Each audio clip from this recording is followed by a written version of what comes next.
Hello, everybody, and welcome back to another episode of the Airing Out Your Vagina podcast, where we put truth first, comfort last, and talk honestly. So I'm thrilled today to be welcomed by my friend, Melissa Rogers. Hi there.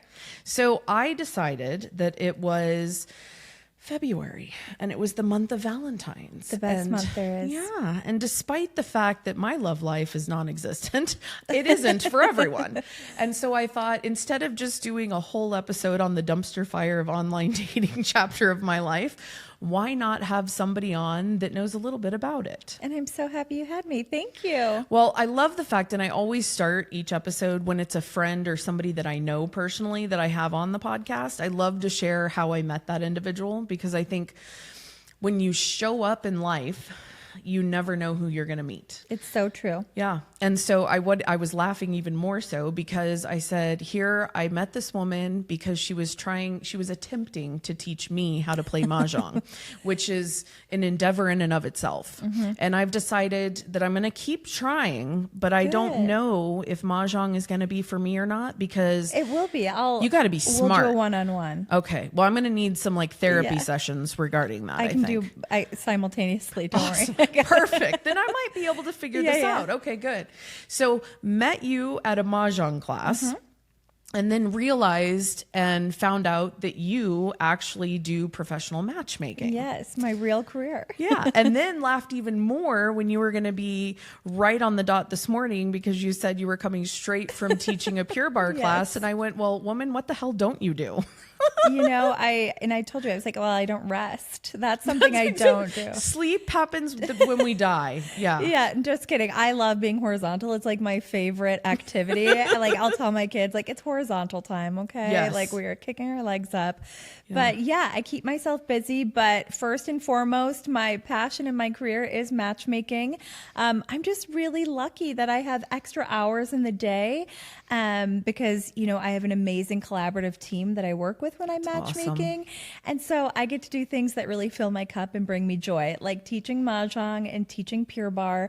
I feel like, that was just a part of me where I was meant to be a teacher. And a lot of my matchmaking, it is kind of leaning into those parts of yourself where you need to be open to discovery and open to coaching. So that's where that teaching can come in there. I love that. And I think one of the things that I talk about mostly really when I do public speaking is talking about your passion or finding your purpose or your internal genius. And so I love the fact that much of what you do they're all different, right? And they're different genres, but at the end of the day, they're all the same sort of thing. And it's helping people find joy, serving that kind of inner guide to other people. I mean, they all kind of align.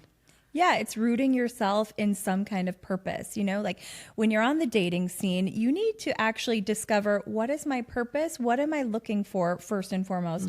Because we're in different seasons, right? There's a season where you're like, I am looking for somebody to hang out with and have regular sex with, without stress, right? Yeah. And then there are other seasons where you're like, I'm actually really looking to develop something that could be forever. I want to find, my soul's counterpoint, so to speak. Yeah. And so I think that whether it's a game you play or dating or, a health and fitness class, you have to figure out, what is my purpose here?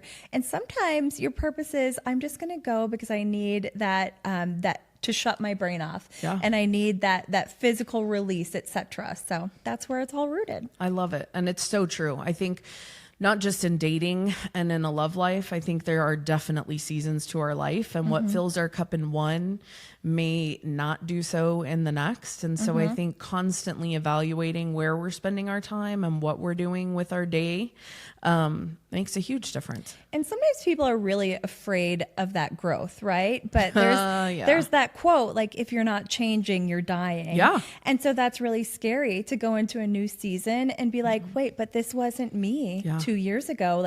And then you have to question yourself, did I just lose myself? I used to love to do X, Y, Z. I was doing ABC, but you realize you just grew in a different way, and it's not bad and it's not good. You simply have to evolve with the seasons of your life. Yeah. I joke. In fact, there's an episode I did solo about Allie and Allie 2.0. And I think for me, it was growth. It was letting go of being so concerned with what everyone else thought I should be doing and, you know, achieving success when for me, all the check marks on the piece of paper didn't feel like success because it wasn't fulfilling. Yeah. And so finding that, I love that you say it's not good or bad, right? Like I learned so much from Allie 1.0 and Allie OG and the things that I experienced and went through and achieved a great deal in that. And now I'm in Allie 2.0, filling my cup in very different ways. But it is growth. And I think to your point, and I love that quote. If you're not growing, you're dying. Yeah. And if you're not evolving, you're backsliding. And so I think finding that, I joke that I feel like as women, I think we all need to live to about 50 and then keep all of that knowledge and start over. Yes. It'd be so much easier Youth the second is time wasted around. on the young. That's for sure. It so is. It so is.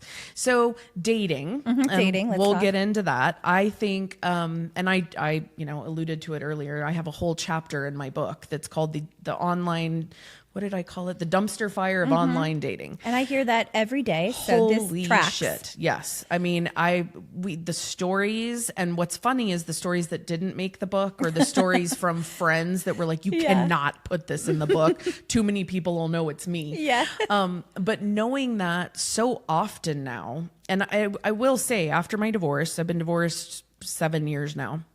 Congratulations. Thank you. Best move ever. Yeah. But I thought, oh, I'll meet somebody. Like somebody will know of somebody that, you know, they think I would get along with, or and I went out with a couple of people that I was introduced to. And a couple of them, I remember there were 3. And I remember two were one date only.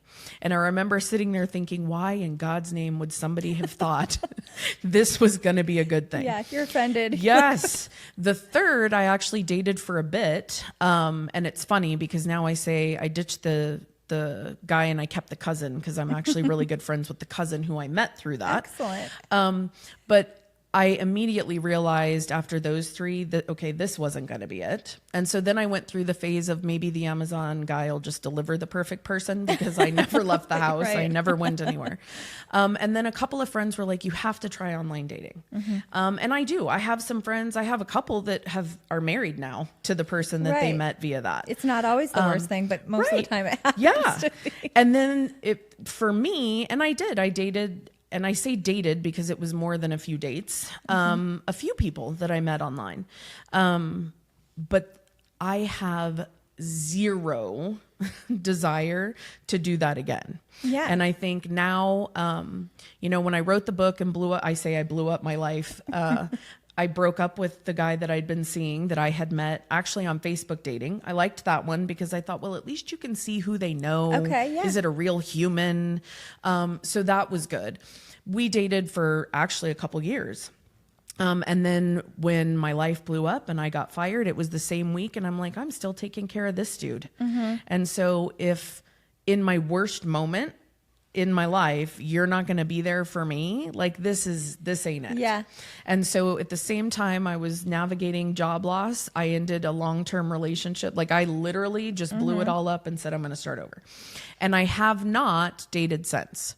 And that's been, God, 18, going on 17 months. Okay. I've just been living my life. That actually feels really normal for you to kind of, what you're doing is you're doing the emotional heavy lifting. You are taking stock, you're creating your manifest. Yeah. And I think that sometimes people forget that manifestation isn't just like sitting here and thinking like, okay, I'm going to meet the best person. I'm going to meet the best person. Yeah. So when you think about it, a plane has a manifest. And what does that tell you? Or if you're packing a box, if you're at UPS, you're making a manifest, it tells you the contents of that box. Yeah. And so these 17, 18 months, you are creating your manifest of pack the best and leave the rest. You know, you already had the implosion and whatnot. So at this time, I think that it sounds very on par with the people that I've worked with that have been the most successful.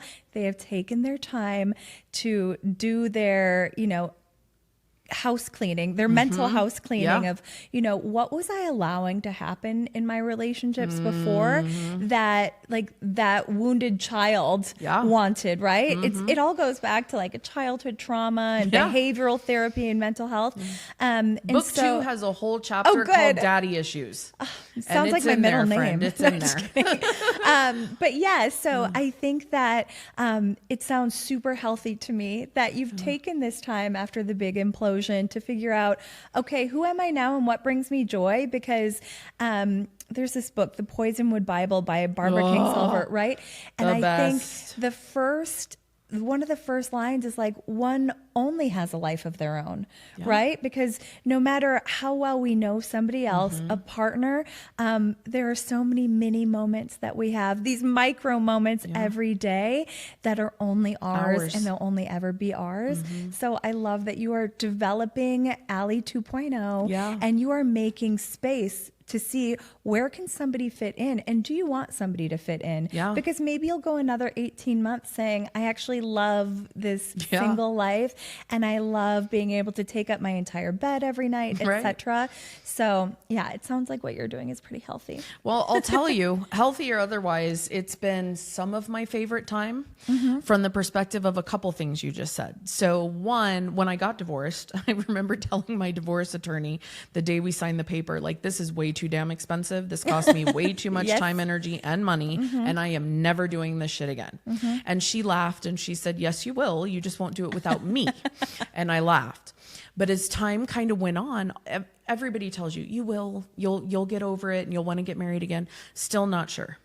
And, you know, as time has gone on, then I said, I don't know if I want to live with anybody again. Oh yeah. So then it became, okay, well, my perfect relationship, my perfect partner is somebody that is a foodie, because obviously I love food. I love to travel. I love culture. I love shows. I love all of these things. And so I want somebody that also enjoys a lot of those same things, that I can support in their tough times and their great times, that can support me in mine. And then they go home.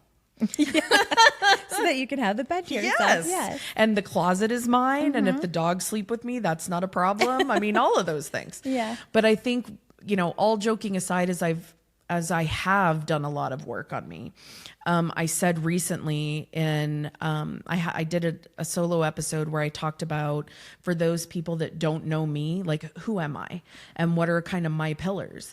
And I was talking about the divorcee pillar. And where I come from that perspective. And I shared that I never realized, and this is when you're talking about really doing the clean out and the housekeeping part, I never realized I so desperately wanted to be chosen. I wanted to be the one that person wanted, that I shapeshifted unintentionally and really not at all from a conscious perspective. But it was like, they love this. Oh, I love that. They love this. Oh, I love that. Well, then it's not their damn fault that that's what we do all the time, because that's how I presented myself. And then you're living in an echo chamber, which is, you know, perfect for stagnants. Right, exactly. And so I realized, like, now I'm comfortable. I'm happy where I am. I'm happy being AJ's mom and being Allie 2.0. And I want to choose. Yeah. I want to meet somebody and get to know somebody and spend time with somebody and decide and choose that individual. And I want that individual to, God willing, get to know and spend time with me and choose me back. And what an incredible realization and inventory to make, right? Holy shit. And yes. I am speaking also as a divorcee, where I kind of did the same thing, where, you know, what I thought was, if I can just love him more and more and more, then he's going to see how dedicated I am and how much I love him. And then we're just going to have this amazing, fulfilled relationship. But what happened was, I use that word stagnant, but like, I became stagnant and I was no longer chasing what set me on fire. I was chasing what was going to make him happy about me, all this stuff. Yeah. So, it becomes this cycle. And then that's when you look back and you're like, who are you? Like, what are your interests You've right lost now? yourself completely. So yeah, that's why it really sounds like you are back in this space where you are acknowledging what what feeds you and what doesn't. And, you know, when I'm interviewing singles all day, or sometimes I'll take in a new client and I'll be like, okay, so do you have any religious preferences? Or like, no, they can really do whatever. And I'm like, okay, are you sure? Because like, let's break it down. Let's split hairs here. You have a Christian background. So let's say you meet somebody Jewish. Are you open to going to temple on high holy days? Like, are you open to going to a bris, all that stuff? And so then they'll be like, yeah, I guess I could. And like, okay, so like, let's take it one step further. What if that person says like, hey, I want to marry you, but you need to convert? And they'd be like, I might convert. Like, okay, there's no might. Like, let's think about it right now. Nay. Tomorrow, I'm giving you this match. And so, you know how you said like you would shapeshift. And I think people are afraid of not shapeshifting because they think it's going to push away this incredible option. But I think something that, you know, if we're speaking heteronormative, like one thing men and women are attracted to, so I guess not even heteronormative, is confidence. Right? And so being confident enough to say, oh, you love golfing? Psh, sayonara. I'll go, you know, like have with my fun friends. while you're there. Yeah, exactly. We'll I'll be go to the drinking spa. in the clubhouse with the girls. Yeah. So it's like people are afraid to not be like, oh yeah, I also love the Super Bowl. Like, you know, like, okay, if you don't, you can just say you don't. It's totally fine. I think that goes, I say that a lot about women. And I think, and correct me if I'm wrong, because I'm sure have worked with men too. I think women we do lose ourselves. And I think we lose ourselves as, you know, I'm not even Allie, AJ's mom. I'm just AJ's mom. And I think as you go through life, we lose ourselves to all these different roles. And so I think you do literally go through a process at the end of a relationship, at a job loss, at whatever that big significant shift is, where if you're not smart enough to take the inventory, you just keep living in that small, inauthentic box that has been accepted by the people in your life. And when you do, I always say when you do that work, let me separate it. What I found was, oh my God, I'm not this. There are pieces of this that are there that are authentic, but the authentic me is this. And I was so afraid of, you know, I talk about I'd go on dates and they're like, well, what do you do? And initially I was honest. I was like, oh, I'm a hospital CEO. And it was either they ran or it was like, oh, cool, gravy train. And I had both happen. And so then I was like, oh, I'm a nurse, which is true. I'm an RN. I'll be an RN for the rest of my life. So I was like, I'm a nurse. And then I had a situation where somebody I'd been on 3 or 4 dates. I mean, it was nothing serious yet, but we were maybe headed in that direction. And I was like, oh my God. He went to the hospital and took a picture of my picture in the lobby and said, you said you were a nurse. This says you're the CEO of the whole facility. And so I realized, and it was a friend of mine that was like, why you worked your ass off to get to that level in your career. So why would you dumb it down to make somebody else comfortable at the table? And there were reasons for it, right? That I explained in the first place. But it really did make me think like, man, how do you start trying to see somebody or get to know somebody and be totally honest about who you are and the thing? And I'm not talking about putting it all out on date one. But how do you manage that? And I think that's where the idea of what you do was intriguing to me. I've never worked with a matchmaker or done anything like that. And so I really wanted, like I said, I talked a little bit about the dumpster fire of online dating and why I am done with that shit show. And wanted to learn a little bit more from you about really what you do and what the approach is and what you think is kind of the differentiator, if that makes sense. Yeah. You know, the reason why people have such a hard time online dating is because there really is a paywall, no matter how you slice it. So certainly if you've been on like Bumble or Hinge, they'll show you when you first sign up and you're free, you see these attractive singles and you're like, okay, swipe. I am in the right place. Yeah. Okay. So then all of a sudden after a week, like your matches are few and far between. You're like, okay, so none of those hotties liked me. That is weird. Right. Like I've seen myself. Okay. Yeah. And then, so like after a while, it's like, okay, upgrade to see who's liked you. And then because all the matches were gone, right? So then you're like, all right, I'll pay the $9.99 to see who likes me. And then you like see who is like interested in you. Yeah. And you're like, excuse me. Yeah. Did they see somebody else's profile? Because they couldn't think that they had a chance with me. So that's all like built in to the legs of the app, you know? Yeah. And so that's part of the reason why apps can All be the upsells. that problematic dumpster fire situation.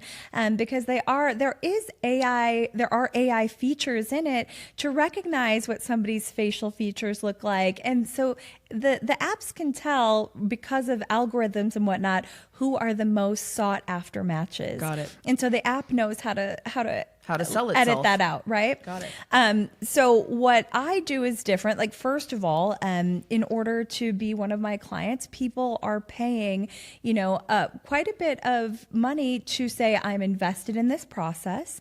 And then we also look at it as a holistic approach. Okay. So my company, when somebody signs on, they are speaking to somebody to get all of their preferences. And first and foremost, I always tell people, I am not interested in taking your money if I can't serve you.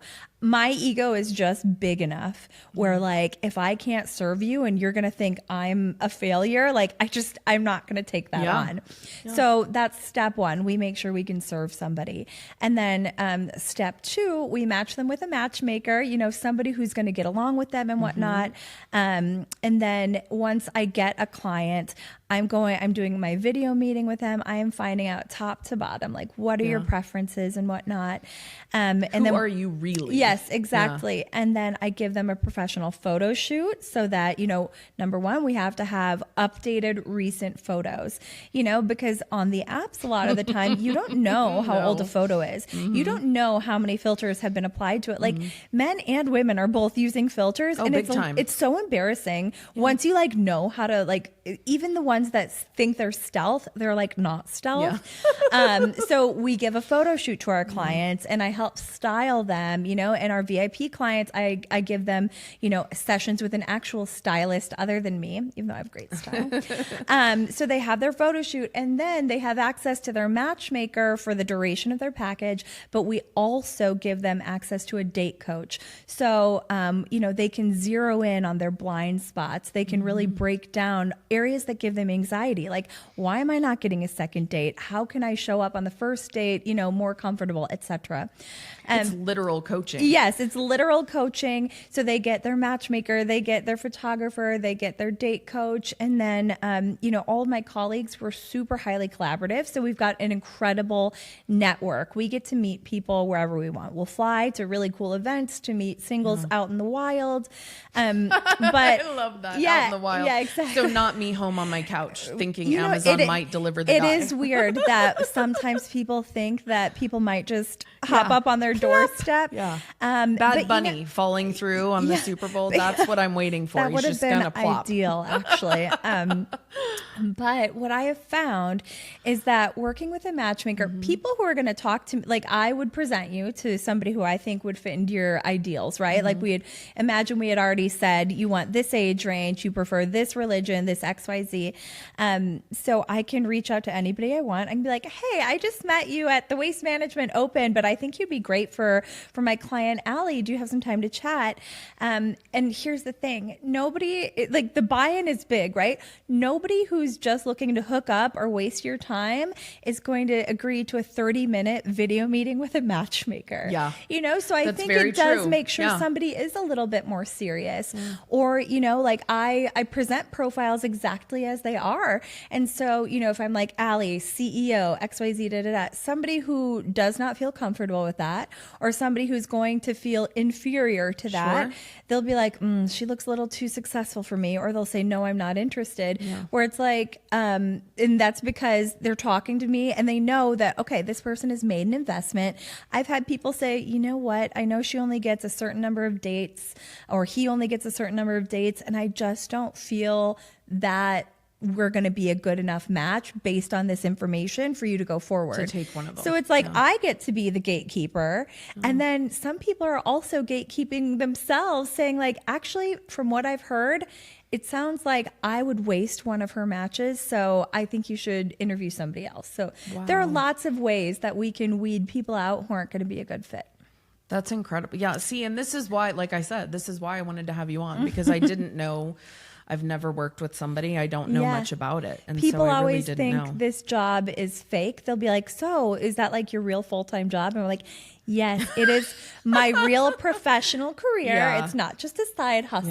Yeah, this is what I do. Or I also love how it's like, you're a hospital CEO. I would never be like, oh my God, that sounds so fun. Can I do that? How can I get that job? Right. Yeah. You're like, you study for several years and you get many degrees. Work your way up. Right. Yeah. And so I always tell people, I'm like, oh yeah, you know what? If you also have a background in clinical psychology and behavioral psychology with an emphasis on human sexuality, certainly I can recommend you This for this might be job great too. for you. Right. So it is one of those jobs where people are like, I didn't know you really existed. I'm like, I do exist and I am a professional. Yes, this is real. There's so much, and there's so much science behind it. And I think, aside from the matchmaking component specifically, I think really looking into what socially drives, what actually drives healthy relationships, what actually drives, whether it's the physical relationship, because I had, it's in the book, I had situations where there was none. Well, who wants to be married to somebody when there's no physical relationship? Your roommates at that point. Yeah. And so I think having that kind of background is incredible because of the knowledge base you have going into it. So kudos to you for sharing that knowledge and expertise. Well, I mean, I think just even, so it was freshman year, first semester in college, and I got to choose my classes, and they had Intro to Human Sexuality, and I was like, wait, can I take that? I was like, oh my God, I want to take that, but I'm kind of shy. Because isn't that the elephant in the room? We are all here because two people were attracted enough to each other to have sex with each other. Yet somehow, even in 2026, we are still not kind of talking about it as often or as much as we should be. Everybody wants that person who is their absolute best friend, who they want to jump their bones every day. And so I think that that has been such a great background for me to have. And also, I think we just shouldn't be ashamed to say, okay, I have a high sex drive, or I don't, just talk about what really is biologically happening, and like how, if somebody doesn't want, doesn't have a high sex drive, or if somebody doesn't like to travel, they're just not going to be a good partner for me. Right. That kind of stuff. Yeah. No, I love that. It's funny that you say that about even in 2026. So the name of the book that I wrote, or that I published initially, is Airing Out Your Vagina, being a real woman in an unreal world. And you would not believe the people, oh my God, it's called, what is it called? And and I you laugh. Use the word vagina? Yeah. And I'm like, it's an anatomical body part that every woman on the planet has. And so, that's the name of the book. Imagine you had used vulva. Right. Yeah. Or really gotten deep. Yeah, exactly. It is comical. But I think that's part of my goal in having these conversations is taking the stigma away, whether it's, dating and what that really looks like, or divorce and what that really looks like, or being a mom, or toxic cultures. I mean, whatever it is, I think the more that we talk about it and the more that we shine a light on it, the less stigma it carries, and it encourages other people then to also discuss and experience more than what they have in the past. And that's the same with matchmaking. It still has some kind of stigma. However, it's like, I think we've all agreed apps are the worst. Yeah, and we're not spending as much time socially together anymore. No. This post-COVID world, it's crazy. It's 2026. That was 6 years ago, but people are like, oh yeah, I used to work out a ton, and then COVID happened, and okay, that was 6 years ago. So tell me who you are today. It changed the world. It really did. Yeah, and we haven't really did. found a new norm post. We just haven't. And I think, you're the social piece. I mean, you're either going to meet somebody at work because you see them all the time, or they're a client of somebody else's at work. Well, now work is virtual for half the world. Proximity is actually one of the reasons why people used to date, because we are attracted to what we're exposed to. Additionally, it used to be so much easier because our partners are the people that we were going to marry, they were in our religious community or they were in just our community in general. They were friends of our parents. There's a marriage historian, Stephanie Kuntz. She writes incredibly fascinating books all about this, how it's like we didn't really have that many choices before. We had, a little tiny handful of choices. And now that we're developing our own identities, people are like, oh, wait, my parents were Catholic, but I don't believe in God or something like that. Yeah. So all of a sudden we're just like, throwing ourselves into this great blue unknown So it's so definitely true. Things have really changed. And so it's made kind of paradox of choice, right? Now we have so many choices and that's how the apps are, because you swipe right and it's like, ooh, another one pops up. Ooh, another one pops up. Ooh, I don't like him. His hair looks weird. He's holding a fish. And then all of a sudden they run out, because at first you're getting that like quick hit of dopamine, like, ooh, he's cute. He's cute. He's cute. And then you're like, wait, I swiped them all away. Now they're all gone. I have no more choices. And then your dating app is like silent for days and you're like, but I'm the best. Right? You're like, there's no way these people aren't interested. Like, certainly this isn't accurate. It is. It's almost, I don't want to say toxic, but there is a toxicity too, in my opinion, dating apps, a culture for of a variety of reasons. So the culture of abundance is so beautiful to have in so many different areas of life, where I'm like, okay, I don't chase, I attract. There's abundant, wealth in this world and I can find it. But the culture of abundance on dating apps, that's when we go, oh, there'll be another one. No, thanks. There'll be another one. No, thanks. And then when it runs dry, you're like, well, this sucks. Like, clearly I'm the worst. Like, and all of a sudden you start to doubt yourself. Like, you walk into it and you're like, here we go. This is going to be crazy. I'm going to have so many matches. And then when you don't, you're like, well, what's wrong with me? Right. You and immediately. So it's like, you're going high, low, high, low. Well, and there's the dopamine, which hits from everything else we are attracted to in this life right now too. And that constant, I think, feedback loop. And so you get into that loop and it's like and that's where I tell you, really stepping back from it and just being, I love my friends, but they're like, really, dude? Like, when are you going to get back out there? And I'm like, I don't know. Like, I don't know never. If I am. Yeah. And I think I've come to the realization or kind of decided, and I shared that recently. Like, I do want somebody to share my life with. Merging families is complicated, and I've got a kid that's getting ready to start high school. So it's like, is now the time to merge families? Maybe, maybe not. But the reality of what I shared and figuring out, okay, well, what's the happy medium? And more than anything, being authentic to who I am. And the version of me that I'm now confident and comfortable living. Because what I don't ever want to allow myself to do again is to fit back into a box or to backslide into those old habits. And I'm glad that I haven't. And, as I've had a few, and I don't learn lessons easily. So I usually this one would end, but they'd circle back months later and I'd go, well, maybe. And so I'd try that one again. And it was like, no, I was right the first time when I walked away. And so I've stopped that habit. I've also come to the realization that, like I said, there are certain things that are deal breakers for me. And one of them is if I am a powerful woman and I am an independent woman, but that doesn't mean I want to be the powerful, independent, masculine person in the relationship. There's masculine energy and feminine energy, and you want to be feminine in a relationship. Yes. And I've not been with someone, I'm 47 years old, and I've yet to be with an individual that allowed me to soften into that feminine energy. And I think I'm living my life in a much more feminine state. And so I don't want that disrupted.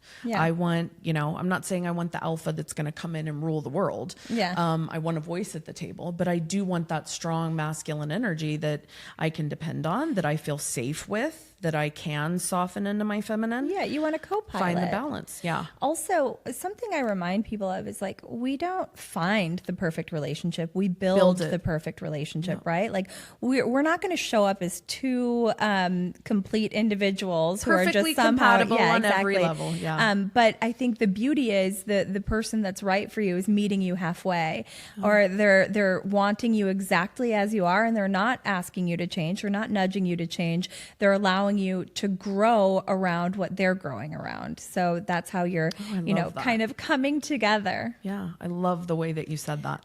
Thanks. I'm telling you, what don't you do? What aren't you good at? You know what? I think that at this point, I'm just so passionate about what I do. And one of the most beautiful things is like, love is not always, we have grown up, millennials have grown up seeing the most amazing rom-coms ever. Right? Where like, oh my gosh, these meet cute. Like, stop. I want one so bad. But I was filming a TV show a few months ago, and they were like, okay, tell us the craziest stories you have. Like, what's the most insane love story you've ever made? And the God's honest truth is that love stories that really work out, they are so mundane. Yeah. They are just having somebody in your corner like a matchmaker. I can think of this couple where she came to me. She had one child. I believe she was 36 or 37. And she was like, I really want to be able to have an option to have another child one day. I'm open to a man who already has children, as long as he wants more. And so I met this guy, and he was like, I've already had kids, but I guess I could maybe have more for the right person. And so that's enough for me to say, like, okay, we could try this. They lived about 45 minutes apart. And she ended up meeting him, and whatever, they absolutely hit it off. He was like, this is exactly the kind of woman I want to meet. And she said, this is exactly the kind of guy I want to meet. But she's like, he already has kids, though. They're a little bit older. I don't know if it's going to work out. And then he's like, yeah. And, she lives 45 minutes away. It's just like, it's a lot. And I was like, are you crazy? Yeah. You've been on the dating scene for so long, and you haven't found what you wanted. But this person is right in front of you. Yeah. And anyway, so I ended up, I believe I sent her another match. And then, a couple weeks later, she's like, oh, actually, you don't need to send me this match because I'm dating so-and-so. And I was like, what, really? Yeah. And so there is just so much to be said about pushing them in that direction, saying, hey, like, if you live 10 minutes outside of Paris and you've never seen the Eiffel Tower, just drive into Paris and go see the Eiffel Tower, right? Yeah. And so it was last Valentine's Day. I got a text message and a picture of their engagement. Aww. And I was just so happy because it was such a mundane story where they were... Okay, so I know we can say words on this podcast, right? Yeah, absolutely. I was like, they were stepping on their own dicks. Yeah, literally. Like you've got this amazing person. Yeah. And so they decided they were both using excuses that they had used previously, right? But once they shed those excuses, they realized they were each other's person, and now they are married and they have a baby, and she is gorgeous. I love it. I love it. Yeah, exactly. And then, and sometimes those excuses are because it's fear. Yeah, it's our fear. It's we're building our fortress. Yeah. And when somebody seems too good to be true, we're afraid that they're going to leave us. It's the asshole in our brain going, well, we should probably not because of blah, blah, blah, blah, blah. One of my other favorite stories that they are now engaged is my client. She was like, I am a bougie girl. She was in LA, and she's like, I love a handsome, clean cut guy. And I'm only going to stay in LA. I'm not going anywhere else. And so I meet this guy who, had a home in LA, but he was actually relocating to another city. And I was like, oh, well, if you still have a home in LA, like, you're so amazing. I talked to him and I was like, he's so awesome. But he also had like long hair, like surfer long hair. Okay. And I knew she wasn't going to go for that. Yeah. So it was like a Friday night, and I had just arrived at my boyfriend's house, and I saw that she was calling, and I was like, hold on, I've got to take this call. Yeah. So I was like, hi, you're not going to like this, but, and so I had to say, all right, please trust me. Yeah. This guy seems so awesome.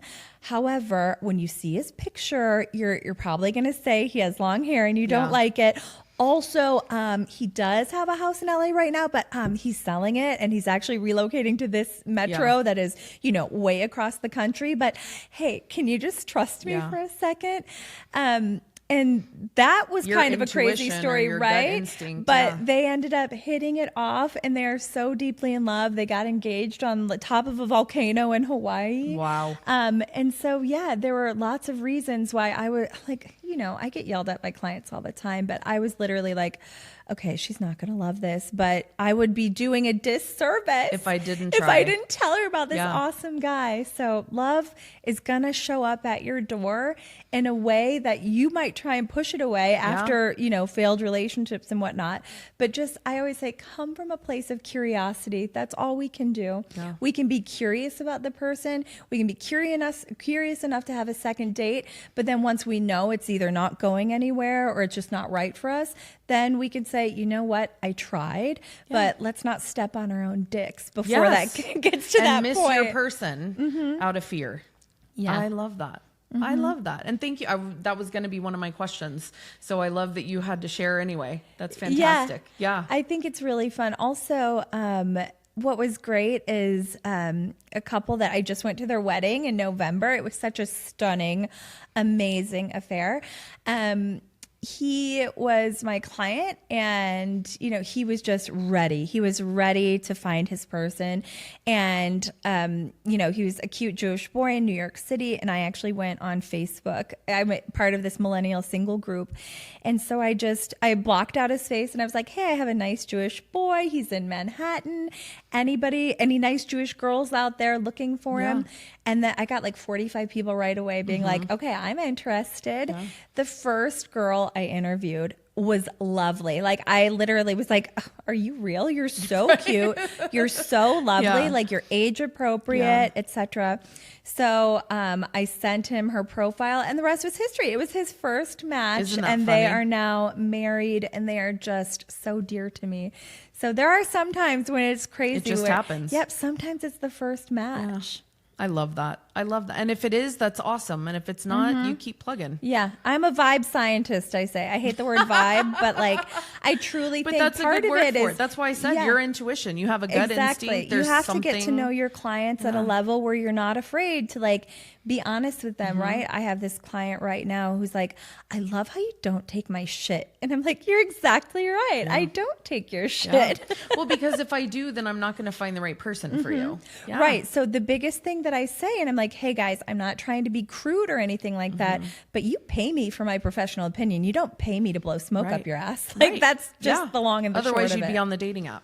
Exactly. Like, well, I mean, if I was just going to be your echo chamber, to reuse that term, like, I mean, nobody wants to be in a room of yes men. Like, you need somebody to say no. challenger. And, exactly. Because that's when you're changing. And if you're not changing, you're dying. That's exactly right. I love it. I love it. Well, I can't thank you enough for coming on and sharing your background and your stories. And I mean, I like you as a person. So it made it that much more fun. Yeah, this was so fun. I'm so thankful that you had me. Oh my gosh, yes. I'm been wrapping up each episode with a question, and it's funny because I chose it on purpose, because regardless of kind of where the conversation was oriented, it really causes people to think a bit. And so I ask each guest really to give me kind of, like we were talking about, Allie 1.0 and Allie 2.0, and you've been through what you've been through in your life and now what you're doing. And so if you could share one belief or one idea that held space for you in the past that you either had to really significantly change or let go of completely to be and do what you're doing now, what would that be?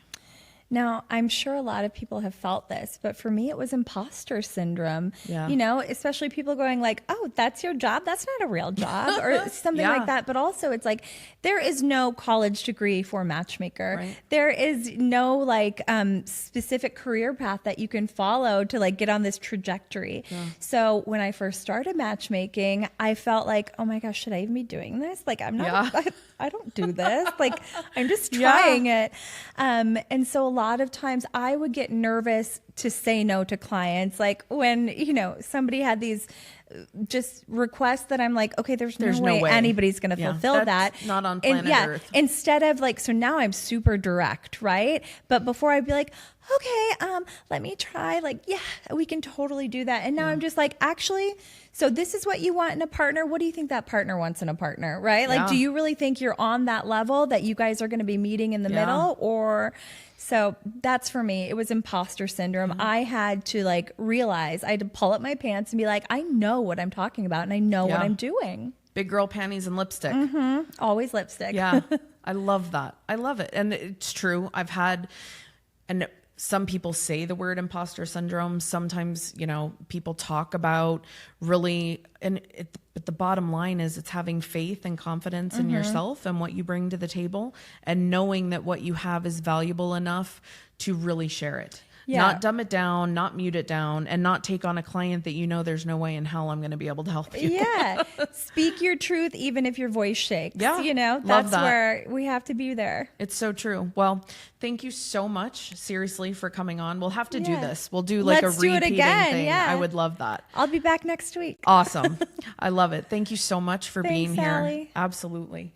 Guys, thank you for joining us again. And stay tuned. We'll be back next week with another episode of Airing Out Your Vagina.